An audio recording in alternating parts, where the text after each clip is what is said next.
Hello everyone, today we are visiting 4 pubs named after famous Edinburgh residents. Brackets that you should visit. How are you all? Hope you're all happy and healthy and well out there. Welcome to a lovely sunny June day, very different from last week's video. You can see how changeable it can be. I'm not even wearing a jacket, still wearing a sweater though. But it is sitting at about 20 degrees Celsius today, so not bad. So yeah, how are you all? It's nice to see you. Today we are taking a wander and just showing you where you can visit 4 Edinburgh pubs named after famous Edinburgh residents. Probably you'll have heard of them. 2 of them you'll definitely have heard of, I would hope. And 2 of them are more historical Edinburgh residents that I have 100% mentioned. In fact, I have done individual videos about 2 of these people. So, you'll definitely, if you've watched a fair chunk of my videos, then you should hopefully know about them. But first, we're going across. So just to show you where we are right now, this is St James Quarter, St James Quarter, back end. I got put off because it says John Lewis, but that's because John Lewis is part of St James Quarter. So there's Bros Bagels right there. That is Leith Walk. That is the very top of Leith Walk right there. So the Edinburgh Playhouse is there. There's the Omni Centre, cinemas and foods and things like that. And we're actually going over here to that pub right there. So we're right beside St Mary's Cathedral, and it's this pub right here named the Conan Doyle, named after Sir Arthur Conan Doyle, the creator of Sherlock Holmes. So just to show you where this pub is, it's a nice pub, you get good food in there. That's Broughton Street right there. This is the end of York Place. The trams at present end there. We are right at the end of the tram line. You can see it's continuing on because it is going to go down Leith. So at present, and for the last couple of years, 8 years since we've had the trams, they stop here. But within the next year or so, they will be continuing all the way down, past the Playhouse, down Leith Walk, down towards Leith.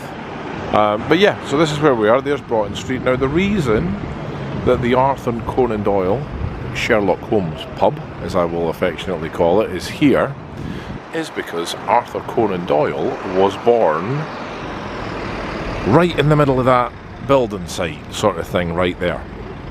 Going back not that long ago, less than 100 years, there used to be a block of flats, block of living buildings right there. It was kind of, you know, the road would go round a block of buildings right there, and that was where the building was that Sir Arthur Conan Doyle was born.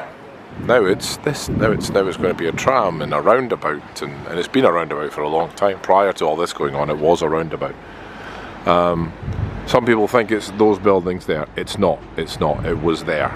We really need a blue plaque, you know, one of those blue plaques of someone lived here once sort of thing. And now, I mean, I don't know if you remember, I did a video last year about the slums that used to be there. Really that used to be one of the worst areas in Edinburgh, living condition wise and things.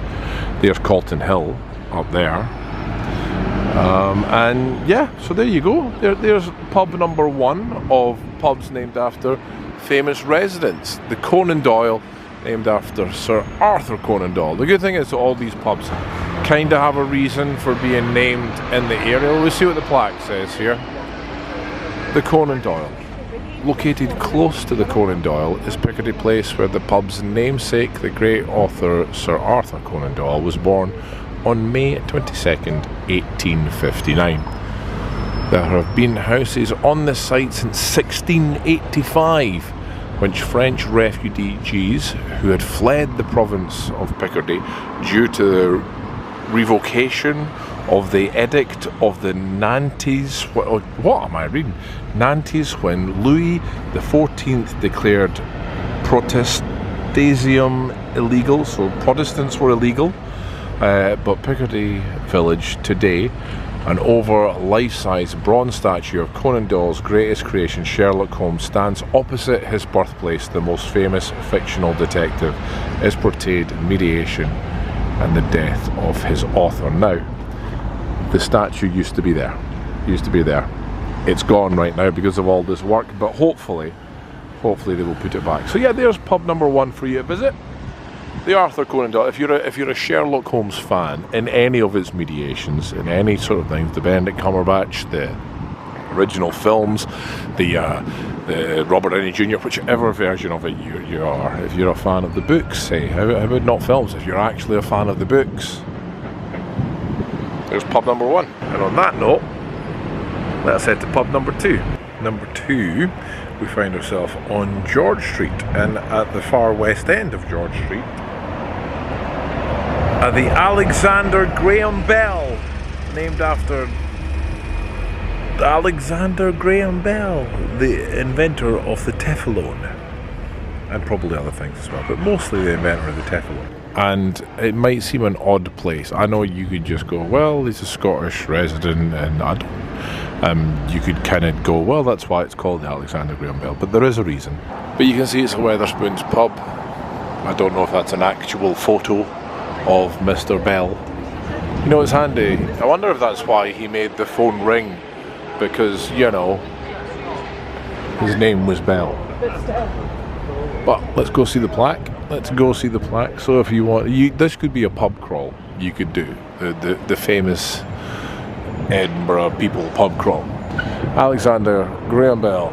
These licensed premises were built as a pair of classical style houses. No, this is just about the building. Classical style houses in 1785. They are named after the inventor of the telephone, who lived close by at 9 Charlotte Square from 1870 until 1877. So see, it's not random. It is named after him for a reason, because he lived here. Well, kind of here, and I'm going to show you where in a minute. So there we go, pub number 2, the Alexander Graham Bell, and let's go see why and show you how close it is. So I won't cut away, so that you know. So that's Charlotte Square in front of us right here.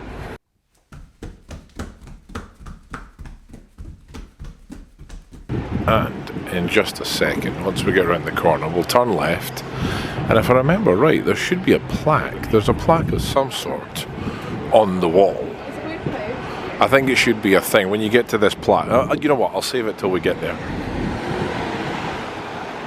So here we are, Charlotte Square, the Square of Charlotte. I think that's residents only in there, but then there are people in there. I wonder if you can get there. I've never seen the gates open. You can see the gates are shut. Anyway, so we turn left, head down here, we get to the very end of Rose Street, which will be on our left hand side. Again, the west end side of Rose Street. Depending on where you're coming from, some people call it the start. And just on the opposite side of the road here, we get to see where Alexander Graham Bell lived. So, see the building over there, the one with the blue door, the one with the TARDIS door, because you know, telephone box, blue door, inventor of the telephone, slim link. I'm used to it anyway. And here we go. Alexander Graham Bell, inventor of the telephone, born here the 3rd of March 1847. Now that's interesting, because that's not number 9 Charlotte Square, because that plaque, going back to Sherlock Holmes now, that plaque definitely said lived at 9 Charlotte Square, didn't it? It did, didn't it? I'm gonna have to go back and check, hang on. Who lived close by at 9 Charlotte Square. I was absolutely right. So the plaque over there says lived close by at number 9 Charlotte Square. Now this is number 14 Charlotte Street. It's odd they would make the choice to say that he lived at number 9 Charlotte Square when actually he was born, apparently. This has turned into something else, but this is fun. At number 14 Charlotte Street, according to that plaque. Do you think that he was aware that you could come and take a selfie on your phone by a plaque that said that the inventor of the phone was born here? Is there some sort of irony in that? No. We've got to go find number 9 Charlotte Square to see if there's a plaque saying that he lived there as well, because I find that bizarre. There's a stone carving saying that he was born there, but the pub says he lived at number 9. So where's number 9? Where is number 9? What number is this? Now we're on Charlotte Square. This is fun. This is like an adventure. No number. Why does a building not have a number? How am I supposed to know? That one doesn't have a number either. Oh, for goodness sake. Oh, for goodness sake. 30. Right, we're a little bit away from it. Possibly on the other side. 30, they're 33, so I could be on the exact wrong side, but we're going to find it. There it is, number 9. And as far as I can see, there is no plaque saying that he lived there.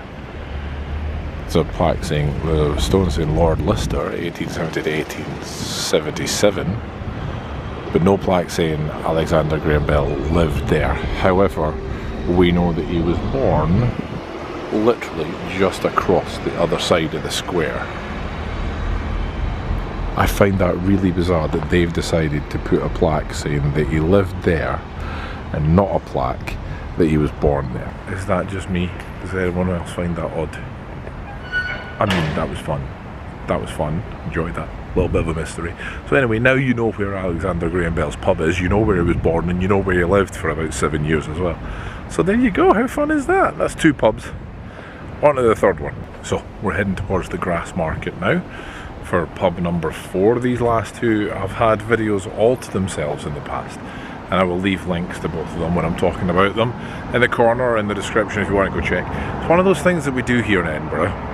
Famous people get a pub named after them, so I'm looking forward to one day having a pint in the Brunford.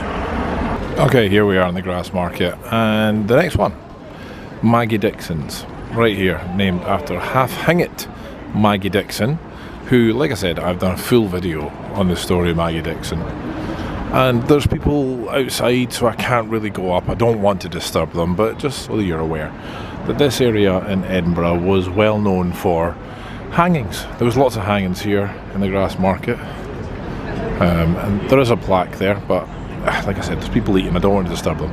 But Maggie Dixon, better known as half-hinged Maggie Dixon, was hung for the concealment of a pregnancy, which was illegal at the time, and she discarded of the baby once it was born. It was born, I can't remember, you'll have to go look at the full history, I can't remember it all off the top of my head, but she was hung for concealment of a pregnancy.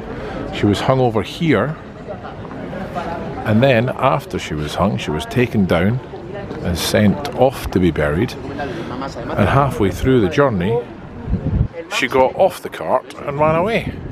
However, what do you call it? A death certificate had been shown that she had been killed. She was dead, so they couldn't hang her again because she was legally dead. So she was allowed to live out the rest of her life, which she did. And she got the nickname half-hinged Maggie Dixon, half-hung Maggie Dixon. So you can go into the pub and have a pint for her. And you can see here on the ground, see the stone markings here? The gallows where people were hung. Right on the ground to mark that as well. Yeah, alright. So there you go. There is pub number 3. I'm sorry I can't get closer to give you a proper look. She was actually born in Musselburgh. She was a Musselburgh girl, which is a town about 7 miles outside of Edinburgh along the east coast. I think that was where she was getting taken back to be buried, and the coach driver stopped at the Sheepshead Inn for a pint, which is just at the opposite side of Arthur's Seat from here, so he never actually made it very far before he stopped for a pint. And then she got out the back of the cart. A wee boy ran into the pub and went, "Hey mister, there's a woman getting out the back of your cart," which translates as, "Hey mister, there's a lady getting out the back of your cart." So there you go. There you go. Number 3, Maggie Dicksons. And here we are. Here we are. And my last, by no means least, and my favourite Edinburgh story, so possibly my favourite Edinburgh ex-resident, Deacon Brodie's Tavern here on the Royal Mile.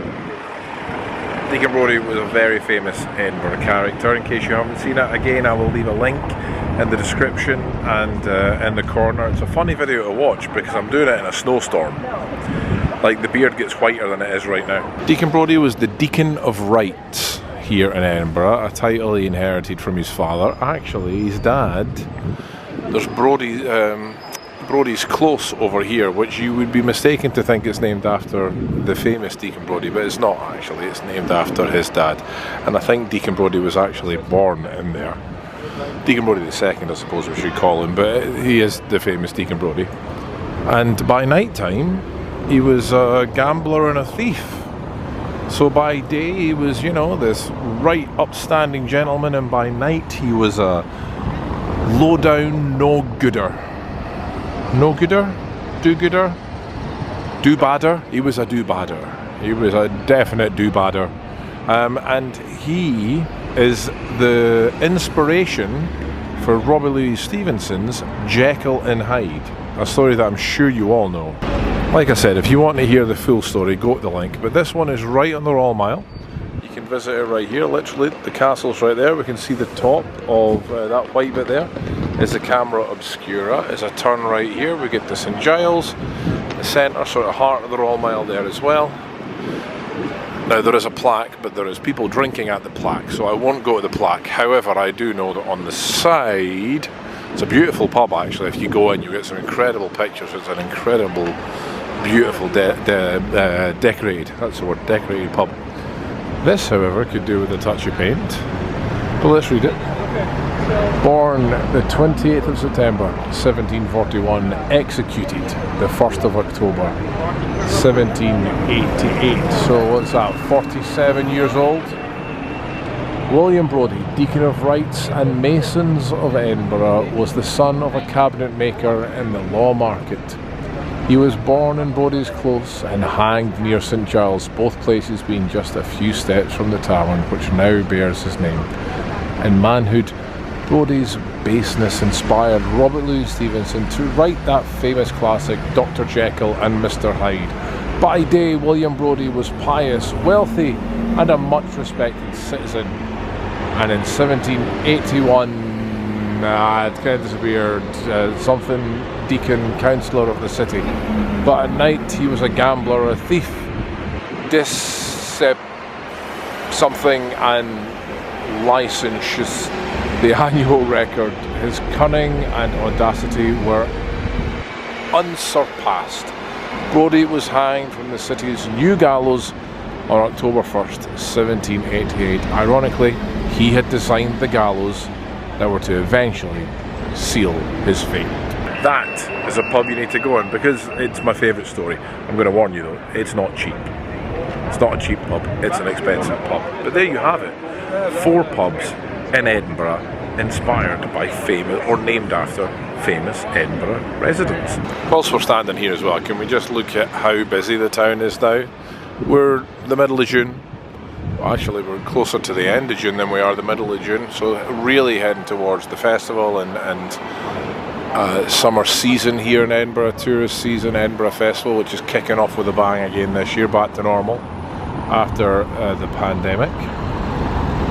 But yeah, look at, we're back to life, people. So there you have it, guys. I hope you've enjoyed that. If you have, as always, please leave a like, leave a comment, subscribe if you haven't already.